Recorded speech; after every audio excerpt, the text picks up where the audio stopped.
My name is J-Byrd Hosch, and right now I'm living up in San Francisco, California. Where she has an all-girl biker band called the Country K's. And you can imagine what the K stands for. But when we go outside of town, we have to go incognito. So we kind of, you know, softened it up a bit for the rest of the folks there in California. J-Byrd was my childhood sweetheart and the queen of the Little League baseball team. Her mother and my mother were the janitors of the 4th grade building at the Jacinto City Elementary School. This is the classroom Rodney and I shared. That's where he sat.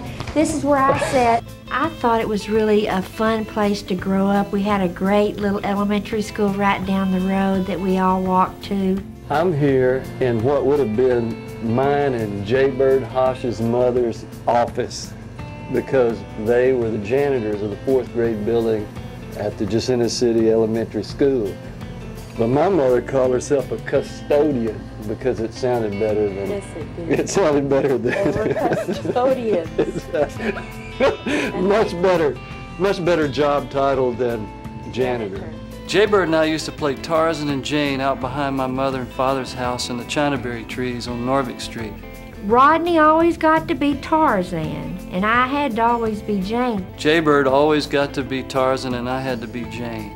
I thought every now and then I should get to be Tarzan and hang and swing from that tree, because I always had to stay back in the tree while he was swinging around from all the limbs. You know, one day I just got fed up with it and I said, I'm tired of this. I'm going to be Tarzan today, and you're going to be Jane, and I'm going to swing through the trees.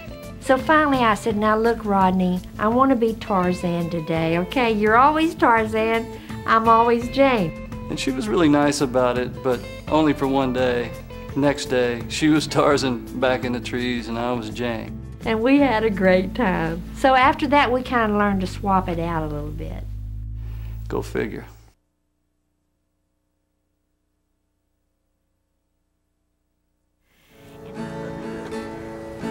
Here lies Clarence and Flora Mae Hosch. My daddy was the mean man, and I never quite understood what he had to be so mad about. But he was mad and he let everybody know it.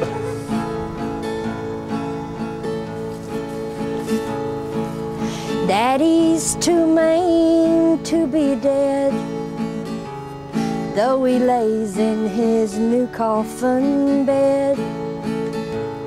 He's cold and he's hard, it is true, but that's the way he was his whole life through.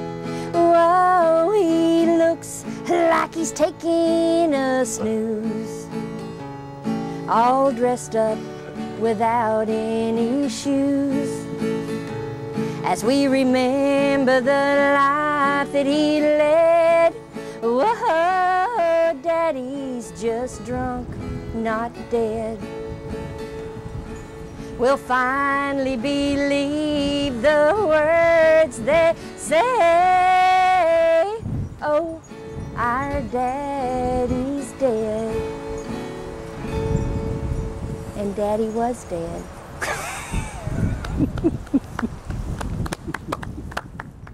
We never really talked about that. We never sat down and said, you know, what's going on at home, this, that, and another. But somehow or another, we just bonded. Rodney and I are so much alike inside, but seems like our mind works a lot alike a lot of times. He's come from a place to where he had a lot to overcome, and he did it in style, and he's been true to himself, and he plays and sings and writes his song from the very depth of his heart and soul.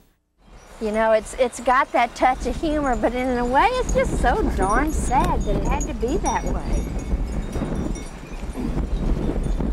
Yeah, but it's perfect.